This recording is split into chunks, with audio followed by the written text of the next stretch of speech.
Bismillahirrahmanirrahim. Assalamualaikum warahmatullahi wabarakatuh. Saya Nisa Fitri, NIM 1801129 dari lokal 5C. Sebagaimana pada saat sekarang ini saya sebagai moderator dari kelompok 2, yaitu tentang salat di atas kendaraan. Dan rekan-rekan saya pada saat sekarang ini yaitu Alfil Nadi dan Elimani sebagai membaca materi. Dengan membaca basmalah bismillahirrahmanirrahim, mata kuliah kontemporer pada saat sekarang ini kita mulai. Alhamdulillahirabbil alamin, wassalatu wassalamu ala asrafil anbiya'i wal mursalin wa ala alihi washabihi rasulillahi ajmain. Alhamdulillah, kita sangat bersyukur kepada Allah sebagaimana Allah telah memberikan nikmat iman ataupun nikmat kesehatan pada saat sekarang ini. Dan selawat beriringan salam marilah kita hadiahkan kepada uswatun hasanah kita, yakninya Nabi Muhammad sallallahu alaihi wasallam. Baiklah, yang terhormat kepada dosen pengampu yaitu Ibu Nikmah Nafsiyati sebagaimana dosen yang kita banggakan dalam mata kuliah yaitu fikih kontemporer. Baiklah, saya tidak akan mempanjang kata-kata mukadimah sebagai kita masuk pada saat sekarang ini penampilan makalah dari kelompok 2 yaitu salat di atas kendaraan. Sebagaimana poin-poin yang paling penting yaitu apa itu hukum salat di atas kendaraan, syarat-syarat kita salat di atas kendaraan, dan teknik bagaimana kita salat di atas kendaraan. Baiklah, penampilan pertama kita lihat yaitu saudara Alfinaldi sebagai membaca materi yaitu bagian hukum kita salat di atas kendaraan dan cerita Nabi Muhammad SAW. Dia salat di atas kendaraan yaitu di atas unta ataupun di atas kendaraan yang lainnya. Assalamualaikum warahmatullahi wabarakatuh. Saya Alfinaldi dari kelompok 2 akan presentasikan makalah kami pada hari ini yang mengenai ialah sholat di atas kendaraan. Yang pertama, urgensi sholat di atas kendaraan. Sholat merupakan cara seseorang untuk mendekatkan diri kepada Allah, berkomunikasi kepada Allah. Nah, pertama urgensi sholatnya itu ialah dosa besar meninggalkan sholat. Bahwasanya kita sudah mengetahui bahwasanya sholat itu merupakan yang wajib bagi umat Islam. Siapa yang meninggalkan sholat, ia akan mendapatkan dosa, yang sebagaimana dosa ini imbasnya kepada neraka. Oleh karena itu, sholat ini merupakan hal yang wajib, walaupun kita dalam kondisi bagaimanapun kita tetap melaksanakan sholat. Bayangkan Rasulullah SAW pernah melaksanakan sholat dalam keadaan berperang gitu. Ia memberi 2 saf. Yang pertama untuk sholat yang mengikuti Rasulullah SAW, yang kedua berjaga. Nanti digantikan lagi dengan saf yang pertama, dengan saf yang kedua. Yang saf yang kedua itu maju ke depan untuk menunaikan sholat. Nah, jadi begitu pentingnya sholat dalam keadaan bagaimanapun. Walaupun jika kita sakit pun kita tetap melaksanakan sholat. Jika kita tidak berdiri, bisa duduk. Tidak bisa duduk, bisa kita berbaring. Itu sudah diatur juga dalam Al-Quran. Jadi Islam itu tidak memaksa gitu. Islam itu indah. Islam itu memberikan toleransi juga. Seperti kita dalam perjalanan, tak sempat kita memberikan toleransi juga.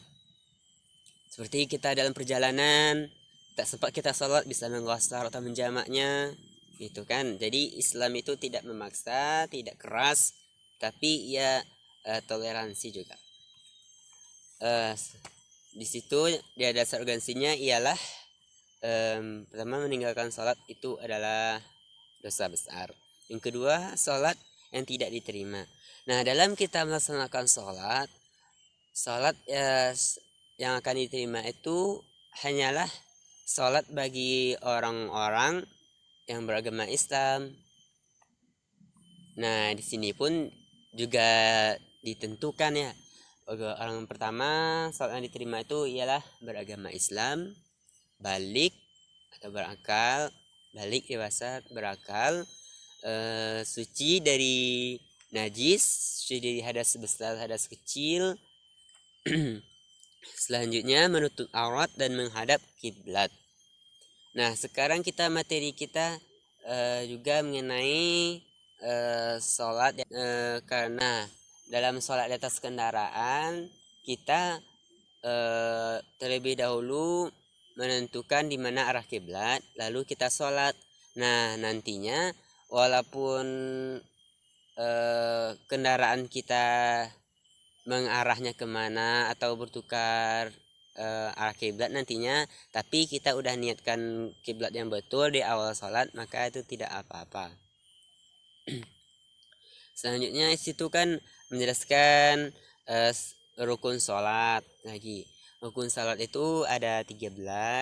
Yang pertama niat, takbiratul ihram, berdiri itu baca surah Al-Fatihah, ruku, i'tidal, sujud, duduk antara sujud, tahiyat akhir, tasyahud, sholawat, salam, dan tertib. Nah, itu rukunnya sholat. Seperti kita ketahui juga, jika kita melaksanakan sholat di atas kendaraan, jika sempit tempatnya, kita tidak bisa menggunakan gerakan duduk, ruku, sujud, berdiri. Nah, karena yang dinamakannya sholat di atas kendaraan yang jika bersifat gimana buruk bagi kita jika kita tidak melaksanakan sholat di atas kendaraan, seperti kita melaksanakan sholat di atas kendaraan yang ini kita hanya mendapatkan kendaraan satu itu saja, sehingga kita tidak memungkinkan untuk mendapatkan kendaraan lain, sehingga kita tidak dapat pulang atau bagaimananya, sehingga kita diharuskan karena sholat wajib juga dan kita tidak tahu ketinggalan nantinya, maka kita tetap sholat. Nah, karena tidak adanya rukun ini, tidak lengkap rukun ini, maka boleh salah satunya saja gitu, seperti sholat dari segi duduk gitu. Jadi kita tidak ada gimana sujud secara semestinya sholat biasa gitu. Selanjutnya salat di antara yang saya bilang tadi bahwasanya ada harus Islam, balik, dia ada juga mengenai tidak boleh makan, tidak boleh minum, tidak boleh berbicara dan bergerak. Selanjutnya itu ketiga, realitas muslim perkotaan. Nah, di sini maksudnya realitas muslim perkotaan ialah kita perlu membahas karena orang yang di perkotaan itu jarak tempuh dari rumah atau tempat pekerjaannya itu sangatlah jauh. Karena sangatnya jauh, dan biasanya ya tempat pekerjaannya itu, pulang dari pekerjaannya itu sampai di rumah melewati sholat waktu maghrib misalnya ya. Nah, karena melewati waktu sholatnya maghrib, karena maghrib itu waktunya sedikit dan jika ditinggalkan juga dosa, dan kalau kita mendapatkan mobil atau bus itu juga minim, kalau di akhir maghrib itu mobil yang terakhir, maka kita tetap melaksanakan sholat di atas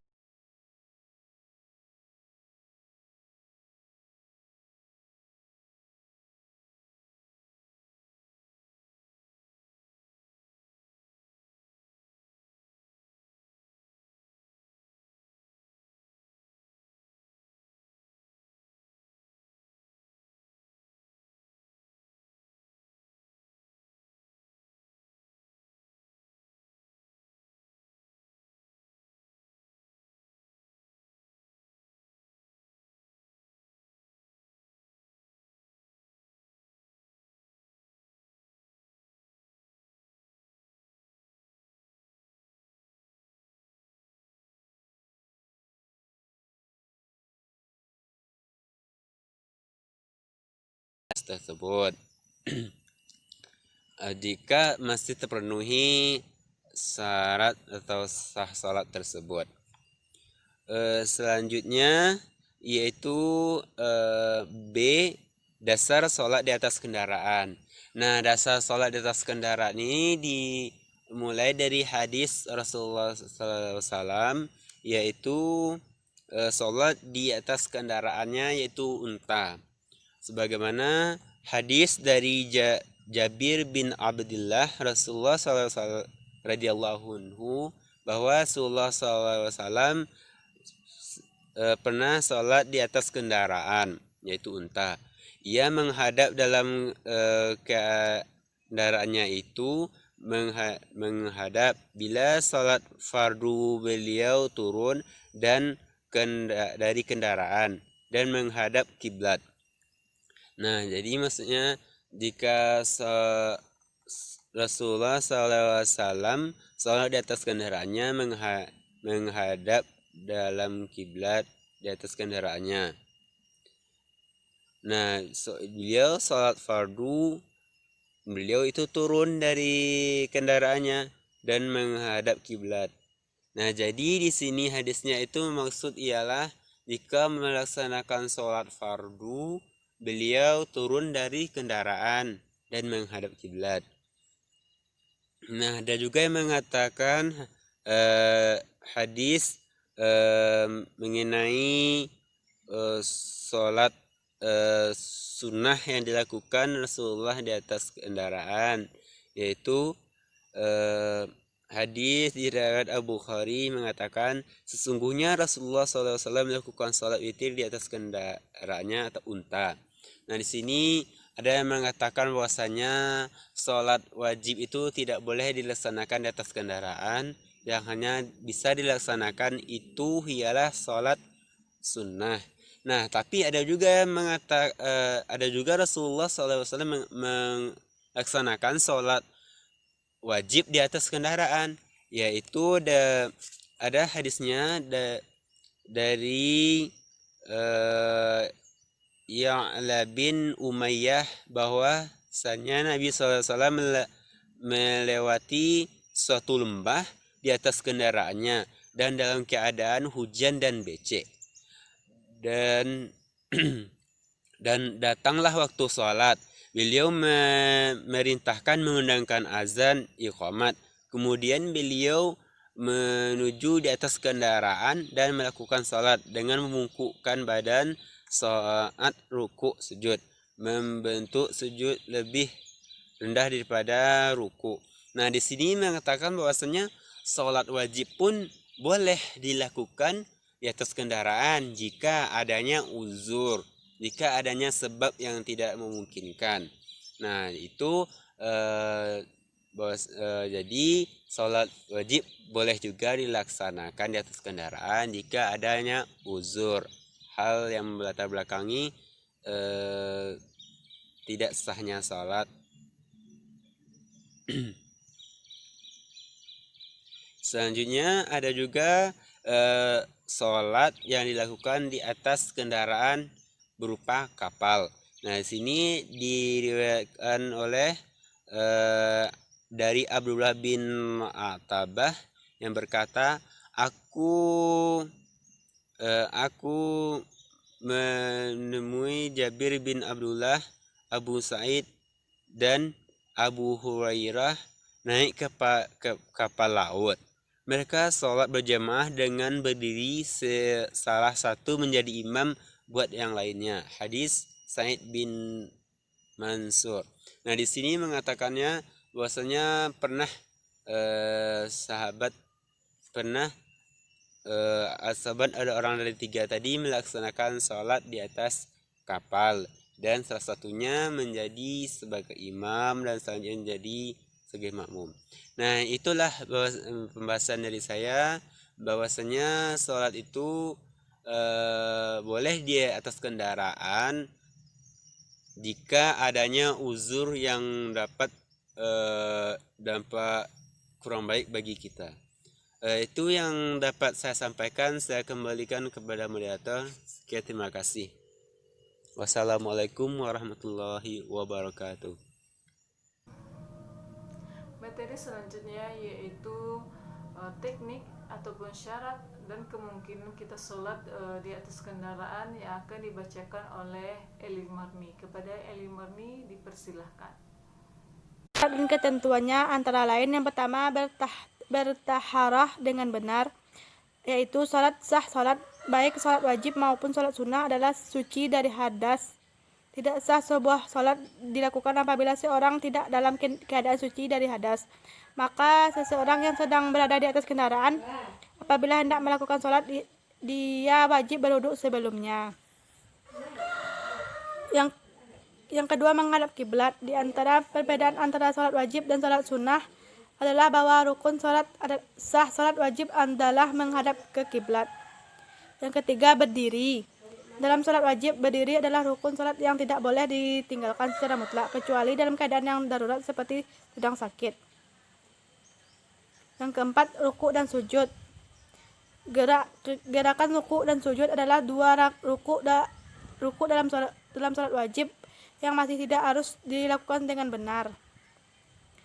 Orang yang tidak sempurna ruku dan sujudnya yaitu yang tidak sampai benar-benar membungkuk dalam ruku atau tidak benar-benar berposisi sujud.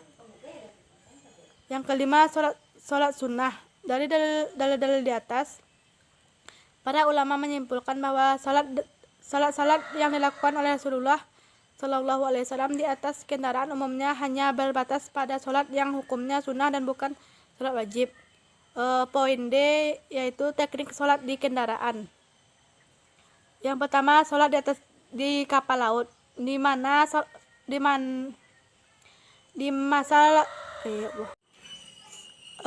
teknik sholat di atas kendaraan. Yang pertama, sholat di kapal laut.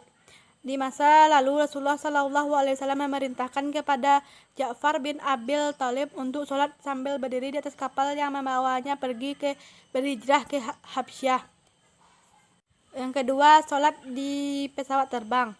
Sholat fardu dengan berdiri sempurna dan menghadap kiblat tepat ke arah Ka'bah juga bisa dengan mudah dikerjakan di atas pesawat terbang, asalkan jenisnya bukan helikopter, ruku dan sujud serta bisa menghadap kiblat.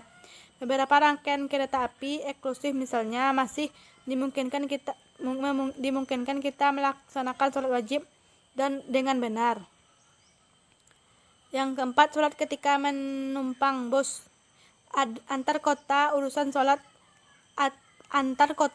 sholat ketika ia menumpang bus umum antar kota atau antar negara sebenarnya tidak terlalu sulit, sebab pada dasarnya bus antar kota itu adalah kendaraan yang selalu berhenti di terminal tertentu atau di rest area tertentu, sehingga pada dasarnya kita dapat memanfaatkan waktu-waktu tersebut untuk melakukan sholat fardu. Kendaraan yang tidak memungkinkan sholat. Tetapi memang harus kita akui, tidak semua kereta api berfasilitas yang memungkinkan kita sholat. Misalnya kereta api kelas ekonomi yang umumnya sangat parah, apalagi di musim liburan atau musim mudik lebaran. Praktis kita sama sekali tidak mungkin melakukan sholat selain musim liburan atau musim mudik lebaran. Praktis kita sama sekali tidak mungkin melakukan sholat selain karena toiletnya tidak mengeluarkan air, juga toilet itu malah diisi para penumpang yang tidak kebagian kursi. Begitu juga tempat yang lengang sudah tidak ada lagi karena dijelajali dengan ribuan penumpang yang berdesakan di setiap jengkal badan gerbong kereta. Satu-satunya tempat yang agak lapang adalah atap kereta. Para ulama dalam hal ini berbeda pandangan menjadi 4 pendapat. Yang pertama, sholat di kendaraan dan mengulangi setelah tiba. Pendapat pertama, mewajibkan sholat di atas kendaraan itu sebisa-bisanya. Tetapi setelah turun nanti wajib mengulangi atau mengganti dengan sholat yang sempurna. Yang kedua, sholat di kendaraan tidak mengulangi. Sesudahnya pendapat kedua ini sebenarnya mirip dengan pendapat di atas. Yang pertama, yaitu mewajibkan kita salat sebisa-bisanya di atas kendaraan, meskipun salat itu tanpa wudu atau tayamum, juga tanpa menghadap kiblat atau berdiri, ruku dan sujud. Perbedaannya dengan pendapat pertama, pendapat ini cenderung mengatakan bahwa bila sholat di atas kendaraan ini telah dikerjakan, maka kewajiban sholat telah gugur. Yang ketiga, tidak sholat di kendaraan dan mengkoda. Sesudahnya, pendapat ketiga agak berbeda dengan pendapat pertama dan kedua. Dalam pandangan pendapat yang ketiga ini, karena semua syarat dan ketentuan sahnya syarat tidak terpenuhi, maka kewajiban salat menjadi gugur dan sendirinya dalam keadaan itu seperti itu. Sehingga kita tidak perlu melakukan salat apapun, tidak juga salat untuk menghormati waktu. Yang keempat, tidak salat di kendaraan dan tidak menganti. Pendapat yang keempat pun punya kemiripan dengan pendapat yang ketiga, yaitu tidak perlu mengerjakan salat untuk menghormati waktu, karena tidak ada contohnya dari Rasulullah. Bedanya, pendapat keempat ini juga tidak mewajibkan untuk mengganti sholat yang tidak dikerjakan itu setelah tiba di tempat tujuan. Baiklah, hanya itu penyampaian materi pada saat sekarang ini, yakninya oleh kelompok 2, yaitu tentang sholat di atas kendaraan. Tentu saja kita tahu bahwa sholat ini adalah kewajiban untuk setiap umat Islam melaksanakan 5 kali sehari semalam. Yakninya sholat yang kita lakukan pasti ada di mana-mana saja, dan tentu dalam pembahasan ini kita sholat di atas kendaraan. Sholat di atas kendaraan ini sudah terjadi pada bangsa Arab. Pada bahasa Arab ini melakukan perjalanan dari musim ke musim, yaitu untuk menuntut ilmu. Yakninya musim panas yaitu pergi ke negeri Syam untuk menuntut ilmu, dan musim panas pergi ke negeri Yaman. Selanjutnya yaitu perjalanan orang-orang yang menyebarkan Islam seluruh dunia. Tentu saja penyebaran ini memerlukan waktu yang panjang, sehingga seseorang yang penyebaran itu memerlukan suatu kendaraan dan sholat di atas di sana. Dan selanjutnya yaitu pada jemaah haji. Tentu saja pada jemaah haji ini pergi dari lokasinya ke Ka'bah, tentu saja dia memerlukan waktu yang panjang berhari-hari di perjalanan, dan sehingga jemaah haji ini sholat di atas kendaraan, yaitu pada kita contohkan saja, yaitu sholat di atas kapal, bus, dan di pesawat. Pada saat sekarang ini tentu saja sholat itu pasti ada yang berdosa besar dan ada yang tidak sah melakukannya. Yang pertama itu dosa besar ketika kita meninggalkan sholat, yakninya kita sengaja sholat kita tinggalkan dalam perjalanan. Yang kedua itu sholat tidak terima, karena sholat terima ini pasti ada yang tidak kita ketahui. Yang pertama itu syarat sah sholat ataupun rukun-rukunnya. Tentu saja ketika kita melaksanakan sholat pasti kita ketahui, kita mencari ilmu bagaimana syarat sholat dan rukun-rukun sholat. Dan rukun sholat itu memiliki 13 rukun, dan dari situ bahwasanya kita mengetahui dan supaya yang kita lakukan itu adalah diterima oleh Allah. Dan selanjutnya itu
Dan dari situ bahwasanya kita mengetahui dan kita supaya kita yang kita lakukan itu adalah diterima oleh Allah. Dan selanjutnya itu Nabi melakukan sholat di kendaraan, yakninya di punggung unta, sebagaimana hadis riwayat Bukhari, yaitu dari Jabir bin Abdullah radhiyallahu anhu sallallahu alaihi wasallam sholat di atas kendaraannya, menghadap kemanapun kendaraan itu menghadap. Namun bila sholat yang fardu beliau turun. Di situ hadis riwayat ketika Rasulullah SAW pergi di perjalanan, pasti dia sholat di atas kendaraan, yaitu di punggung unta. Yakninya kalau dia melakukan sholat yang fardu, beliau turun dan sholat menghadap ke kiblatnya. Kalau kita tidak tahu dimanapun kiblat berada, kita turuti di mana yang menurut kita itu kiblatnya, ataupun kita katakan sebagai di mana yang patokan kita ataupun hati kita tertuju. Selanjutnya itu ada Nabi Muhammad SAW, dia sholat di atas kendaraan, yaitu di kapal laut, karena di perjalanan sudah dalam hadis Al-Haytasami yaitu Al-Bazar bahwa Nabi SAW mengutus Ja'far bin Abi Thalib radhiyallahu anhu ke Habasyah, memerintahkan untuk sholat di atas kapal dengan berdiri, kecuali dia takut tenggelam. Ketika kita sholat di atas kapal, kalau kita tidak merasa tidak nyaman ataupun merasa takut terjatuh sehingga kita tidak apa-apa sholatnya duduk. Dan syarat-syarat di atas kendaraan ini memiliki ada beberapa, tentu saja bertaharah dengan benar, ataupun kita suci dari hadis dan nifas, dan kita bersuci sebelum itu kita melakukan sholat. Selanjutnya itu menghadap kiblat, tentu saja kita sholat memiliki patokan kemana kita sholat, bertuju ke arah kiblat, dan berdiri. Kalau kita di atas kapal, kalau tidak bisa berdiri atau air ombaknya kencang ataupun bergelombang sangat besar, sehingga kita tetap melaksanakan sholat tapi hanya duduk saja dengan ketentuan rukun-rukun yang sudah disampaikan. Selanjutnya rukuk dan sujud, tentu saja kita lakukan sholat fardu memerlukan rukuk dan sujud, karena rukun tersebut rukun yang ada dalam rukun sah sholat. Sana rukuk dan sujudnya gerekan memiliki 2 rukun, dan dalam sholat wajib tidak mau kita harus dilakukan dengan benar, sehingga kita rukuk dan sujud ini kita lakukan dengan benar. Bagaimana sudah kita ketahui, kita sesuaikan dengan rukuk dan sujudnya yang kita lakukan pada saat sekarang ini. Dalam sholat ini pasti ada teknik sholat di kendaraan. Yang pertama itu ketika kita sholat di atas kapal laut, pasti ada teknik yang kita ketahui. Dalam teknik itu sudah dijelaskan oleh pemateri pada sekarang ini, bisa dibaca oleh audiens, yaitu bagaimana teknik sholat di atas kendaraan, dan ataupun kita memungkinkan sholat di mana di atas kendaraan ini. Baiklah, hanya itu penampilan pada sekarang ini. Dipersilahkan kepada teman-teman untuk membacanya kembali, dan nanti kami akan membuka sesi pertanyaan. Terima kasih. Wassalamualaikum warahmatullahi wabarakatuh.